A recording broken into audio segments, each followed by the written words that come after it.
Everyone, welcome back to Roll Bear Dice Gaming. I'm Scott, and I've got an unboxing video for you today. I was lucky to get my hands on some of the TSMEU personal wheel bikes a little bit early. So let's go ahead and open one of these up and see what's on here. Before we do that, though, so these are separate only. Um, on the back here, they've just got the pictures, talks about the contents. So on this one, we're looking at 2 plastic miniatures, 3 cards, 1 token sheet, and 1 insert sheet. So there we go. These guys, I've been waiting for these guys to come out for a while now.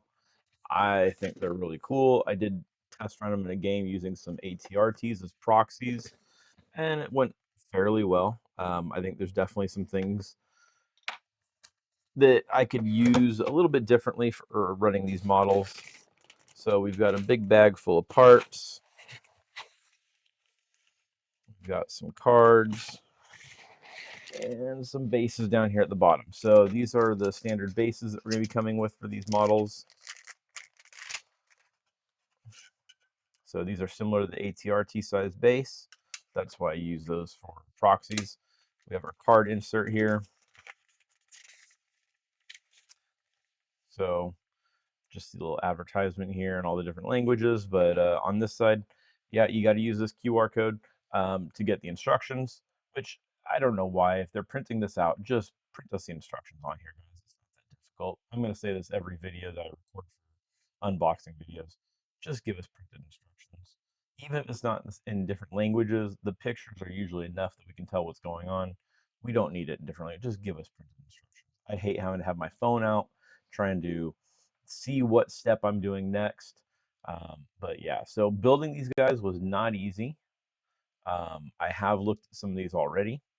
Um, but yeah, trying to build them without instructions, I would not recommend it unless you're really familiar with building models.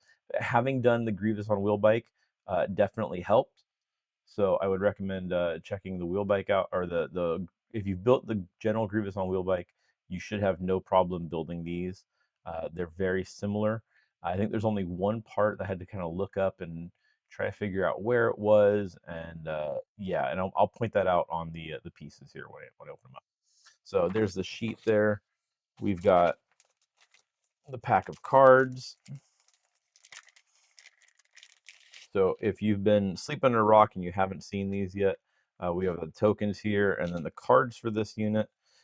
We only got 3 cards per box. So we've got the wheel bike unit card here. So we've got AI dodge. So if they're not within a commander range or they're not getting an order, then they do need to take a dodge action for the first action. Armor 1 climbing vehicle. I used that on a game where I was running Grievous on wheel bike and was able to climb Grievous up on top of a building and was able to use that to see more models and be able to hit more models using the training your Jedi arts. So yeah, make sure you keep an eye on that climbing vehicle because that will definitely help. We have mobile. For the weapons, we're looking at Overrun 2 for the spiked wheel. So this means that you can do this attack twice, and you're looking at 3 black dice each time that you do it. The double laser cannon is the fixed front impact 1 red, 1 white, range 1 to 2. So you do have to kind of get these guys up close, but with the overrun attack, you're going to want to do that.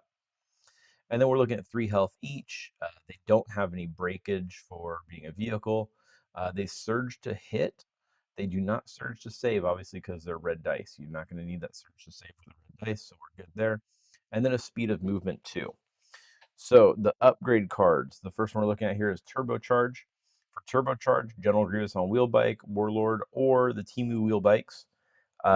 When this unit makes a move action, it may exhaust this card. If it does, this unit increases its speed to 3 during that move action. 5 points for a single move going to speed 3. I'm not sure it's entirely worth it. It's not bad. I'm not sure it's great either, though. And then the other upgrade that we're seeing some people taking, some people are talking, saying it's not as good. I'm torn on it. This is the one where you're getting the Magna Guard pilot, and the unit gains immune melee pierce and overrun attacks gain scatter. So the scatter is nice. You can go up and overrun something. If you need to, you can shoot it and then kind of put it back in your arc. Or you can shoot something and then move it to where you're going to be able to overrun it where you want. No, you can't do it. You have to overrun, move it to where you want, be able to shoot it. It's a little tricky. Using these guys and play testing with them, you need to make sure that you know where you're going in advance with these bikes, because with the mobile keyword, they do not get the reposition or the free pivot action at the beginning of a move. And that is crucial with these guys. You need to know where you're planning on moving them so that you can adjust them at the right angle, because you don't want to have to waste one of your actions being a pivot and then losing one of your attacks. You want to be able to use all three of your attacks every turn with these guys because they're putting out a ton of dice. So there's the cards. Let's go ahead and break out the model here and see what we're looking at.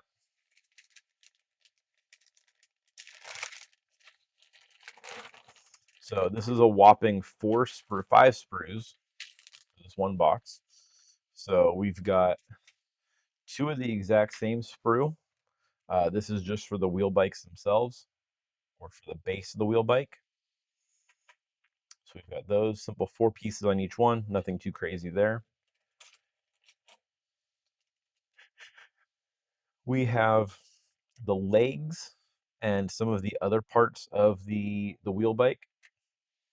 So this is a little tiny piece right here that I had a hard time trying to figure out where it went on the bike. Um, and it actually kind of goes in between all the wheel bike parts. So on the back side of this one, there's this little nub sticking out right here. This is the one that has the little handlebar looking piece coming out. And this is actually the nub that attaches to, kind of standing upright with the rounded surface. Really hard to find that on my own. Otherwise, these kind of go together fairly simple. The one thing I really liked is if you look at these pieces here, um, so they have the different spaced notches and the different shaped notches, so that when you're putting these together, you can't put the wrong ones in the wrong spots. They will not line up. And then all of these have the corresponding nubs to kind of match those, so you know exactly which ones are going where. This is a great design. I love seeing this. I want to see more of this more often. It reduces a lot of that question of, do I have the right piece? Am I putting on the right spot? And that's honestly what made these a breeze to build, was having that ability to not have to try to hunt and find, which piece goes where and guesswork. They made it very clear right out of the box this way. So we have 2 of those, again, 1 for each bike. And then the last sprue that we have, so the 5th sprue, this is the riders. So you've got the 2 bases for the bikes down here. Notice there's 4 different chairs. That's because there's a total of 4 different riders. So there's 2 options for the BX droids, and there's 2 options for the MagnaGuard. Um, when I was building mine, I chose to go with the MagnaGuard for a couple simple reasons. First off, you'll notice that there's only 1 cape on this sprue. There's not another cape for a MagnaGuard. That means that the D MagnaGuard over here, when you're building him, will not have a cape. So I like this for the simple reason that it made it very easy to tell which model is going to be my leader. If it's got a cape, it's going to be my leader. If it doesn't have a cape, it is not my leader. I could have chosen to do a MagnaGuard and a BX droid, but for me, for my painting options, my BXs are painted in a Mechanica standard gray color. And so trying to do the gray after I do the silver seemed like it gives me more work, whereas all of my MagnaGuards are painted silver for their base color. So by going MagnaGuards, I think it's going to speed up the painting on these considerably. Um, could be completely wrong, but we'll see. So yeah, you'd have the 2 MagnaGuard options, the 2 BX options. The other thing you'll notice is that all of the little foot pegs and all of the little control panels on all the 4 different models that you can run. Come on. There's different ones for each model.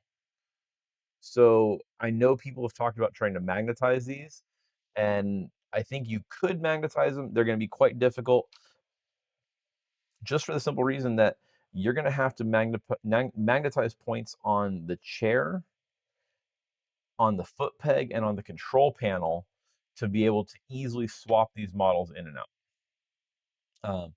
Any other place that you're going to magnetize, you're going to have issues because you've got the hand touching places, you've got the feet touching parts of the foot pegs, you've got the rider touching the chair. It's going to be extremely difficult. So I would recommend pick the one you want and stick with it. I wouldn't do a lot of trying to magnetize on this. I think it's going to be very, very, very difficult, if not impossible to do so. So with that said, let me show you some of the ones I've got completed already. Oh, real quick on this, you'll also notice that the Magna Guard right here, the D Magna Guard, his weapon attaches to the hand. This is similar to some of the older Magna Guard models that we saw, uh, the hard plastic ones from just the ones on foot. I don't mind this style and how they're building them.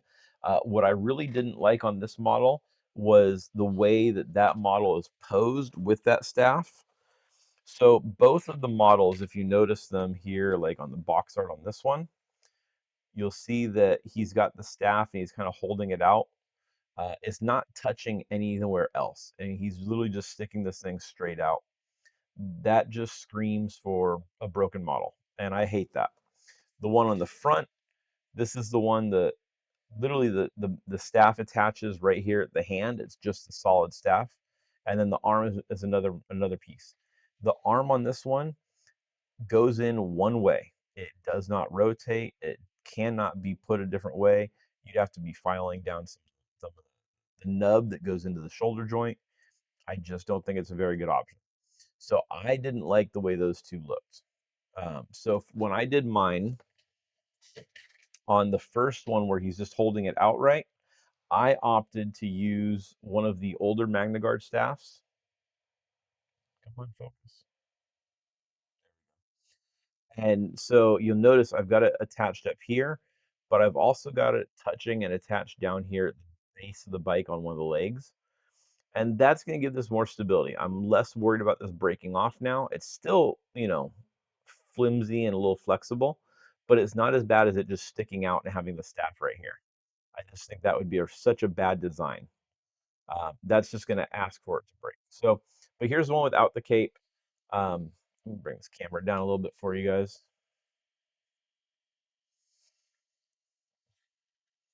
So here's the one without the cape. Um, Again, not too bad to build, but yeah, trying to magnetize both or all, here at the handlebars, down here at the foot pegs, and then where the seat attaches down inside here. I just don't think it's going to be very easy to do. I mean, I applaud somebody if they want to try doing it, but yeah, it's not for me. So here's this one built up, ready to go. I'm going to get these on the paint table here real soon. And then the next one, this is the guy that, again, holding the staff out, not touching anything. I position the arm back so at least it's up here near the cape so that, again, I've got it and it's still fragile, still wiggly, but it is attached at two better spots. So hopefully it's less likely to break there. And again, the cape one from the top, you're going to easily tell which one is the leader here. So yeah, that's why I did that. So I'm looking forward to getting these guys on the table.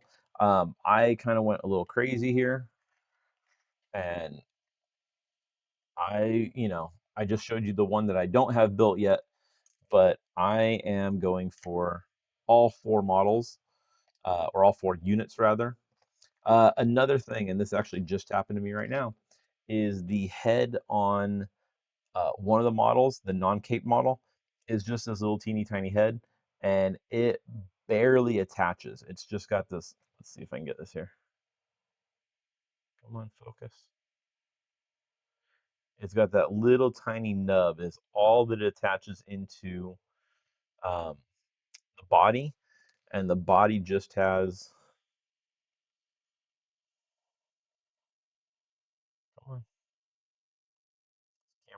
want to focus where I want it to. So right there at the top of that, there's that little tiny nub, and that is all that that head attaches onto. So literally just picking this guy up right now, my head fell off.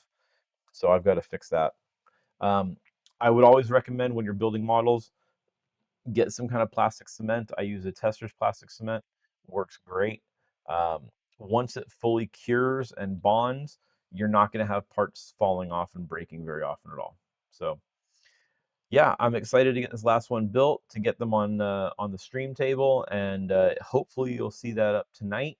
But I doubt that I'm gonna have time in the next 7+ hours to get those up. So more than likely we'll be seeing those uh, tomorrow or next week on the stream. So look forward to that. And with that, everyone, thanks for coming and checking these out. If you have any questions, feel free to hit us up on our Discord channel, and we will talk to you next time. Bye, everyone.